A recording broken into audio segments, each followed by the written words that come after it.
आज का हमारा टॉपिक है मोहम्मद गौरी के आक्रमण के समय भारत की स्थिति। तुर्क आक्रमणकारी मोहम्मद गौरी के आक्रमण के समय भारत की स्थिति लगभग वैसी ही थी जैसे महमूद गजनवी के आक्रमण के समय थी। महमूद गजनवी ने अपना अंतिम आक्रमण 1027 में किया था। इस समय भी भारत छोटे छोटे राज्यों में विभक्त था, उनमें एकता का अभाव था, उनमें आपसी संघर्ष था। तुर्क आक्रमणकारी महमूद गजनवी के आक्रमण के 148 वर्ष बाद मोहम्मद गौरी ने आक्रमण किया। इस समय भी भारत की स्थिति वैसी ही थी। मोहम्मद गौरी ने भारत पर पहला आक्रमण 1175 में मुल्तान में किया था। जब मोहम्मद गौरी ने भारत पर आक्रमण किया उस समय भी भारत छोटे छोटे राज्यों में विभक्त था। जैसे बुंदेलखंड में चंदेलों का राज्य था, गुजरात में चालुक्यों का राज था, दिल्ली और अजमेर में चौहानों का राज्य था, कन्नौज में गढ़वालों का राज्य था। इन राज्यों में आपस में प्रतिस्पर्धा थी। यदि हम एक एक करके इन राज्यों को लें तो सबसे पहले उत्तर पश्चिमी सीमा के राज्य। इसमें 3 राज्य प्रमुख थे, सिंध, मुल्तान और पंजाब। सिंध और मुल्तान में शिया वंश का राज्य था, यहाँ मुस्लिम शासक थे। सिंध में सुम्र जाति का राज्य का शासन था और मुल्तान में करामाती जाति के शियाओं का राज्य था। गजनवी वंश का राज्य पंजाब में था। इस प्रकार सिंध, मुल्तान और पंजाब में मुस्लिम राज्य थे। जब मोहम्मद गौरी ने आक्रमण किया तो इन राज्यों ने अपने आप को मोहम्मद गौरी के अधीन कर दिया। मोहम्मद गौरी को यहाँ अधिक दिक्कत नहीं हुई। हालांकि पंजाब के कुछ राज्यों पर, कुछ क्षेत्रों पर अजमेर के चौहान वंश ने अधिकार कर लिया था। इन 3 मुस्लिम राज्यों के अतिरिक्त भारत के अन्य राज्य हिंदू शासक थे, राजपूत शासक थे। इनमें सबसे पहले अजमेर और दिल्ली का चौहान वंश। मोहम्मद गौरी के आक्रमण के समय दिल्ली और अजमेर का शासक पृथ्वीराज चौहान या पृथ्वीराज तृतीय था। यह भारत का एक शक्तिशाली राजा था, किंतु इसके अपने पड़ोसी देशों से, भारत के अन्य राज्यों से संबंध भी खराब थे। जैसे अजमेर के चौहानों का संघर्ष बुंदेलखंड के चंदेलों से भी हुआ, कन्नौज के गढ़वाल वंश से भी हुआ और गुजरात के चालुक्यों से भी हुआ। जब चौहान वंश का पृथ्वीराज तृतीय या पृथ्वीराज चौहान चंदेल वंश के राजाओं से लड़ रहा था, उस समय कन्नौज का जयचंद्र चंदेलों की मदद कर रहा था। इस प्रकार हम देखते हैं कि भारत के शासक आपस में लड़ रहे थे, उनमें वैमनस्य की भावना थी। जब मोहम्मद गौरी ने भारत पर आक्रमण किया उस समय मोहम्मद गौरी एवं पृथ्वीराज चौहान में 2 युद्ध हुए। ये युद्ध तराइन के युद्ध के नाम से जाने जाते हैं। तराइन का प्रथम युद्ध 1191 में हुआ। इसमें मोहम्मद गौरी को पृथ्वीराज चौहान ने पराजित कर दिया। जब मोहम्मद गौरी भाग गया तब उसका पृथ्वीराज चौहान ने पीछा नहीं किया और उसे जाने दिया। यह पृथ्वीराज चौहान की सबसे बड़ी गलती साबित हुई। इसके अगले वर्ष यानी 1192 में मोहम्मद गौरी फिर भारत आया और मोहम्मद गौरी और पृथ्वीराज चौहान का तराइन के मैदान में दूसरा युद्ध हुआ। ये 1192 का युद्ध तराइन का द्वितीय युद्ध कहा जाता है। इस युद्ध में मोहम्मद गौरी ने पृथ्वीराज चौहान को पराजित कर दिया। इस प्रकार हम देखते हैं कि भारत का एक प्रमुख राज्य, चौहान वंश का राज्य, उसने मोहम्मद गौरी को प्रथम तराइन के युद्ध में पराजित करने के बाद भी उसका पीछा नहीं किया, न ही अपने सीमांत राज्यों की सुरक्षा की उचित व्यवस्था की।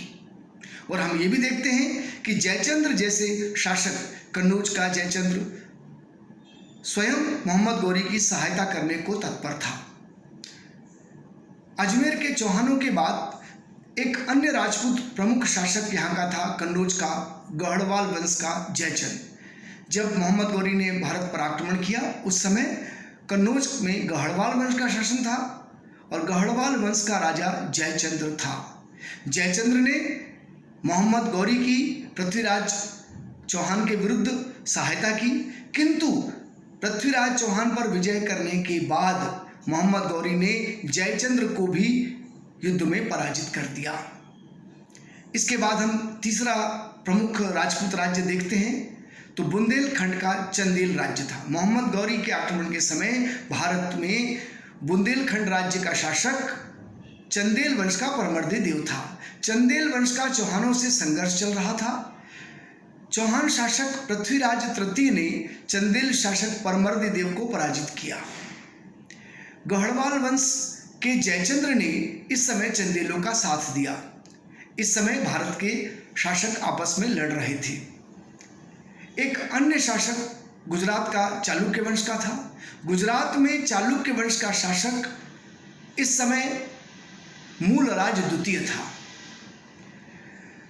मूलराज द्वितीय और पृथ्वीराज चौहान में भी शत्रुता थी। यहाँ एक महत्वपूर्ण बात यह है कि जब मोहम्मद गौरी ने भारत पर आक्रमण किया, उस समय 1178 में गुजरात के चालुक्य वंश के मूलराज द्वितीय ने मोहम्मद गौरी को हरा दिया था।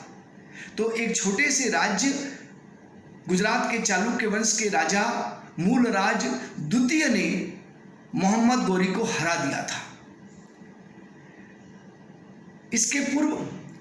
इसके बाद हम देखते हैं कि स्वयं पृथ्वीराज चौहान ने तराइन के प्रथम युद्ध में 1191 में भी मोहम्मद गौरी को हरा दिया था।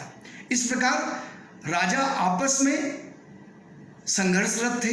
हालांकि भारत के राजा इतने सक्षम भी थे, कई राजा इतने सक्षम भी थे कि वह स्वयं अपने बल पर अपनी सेना के साथ मोहम्मद गौरी को हरा सकते थे।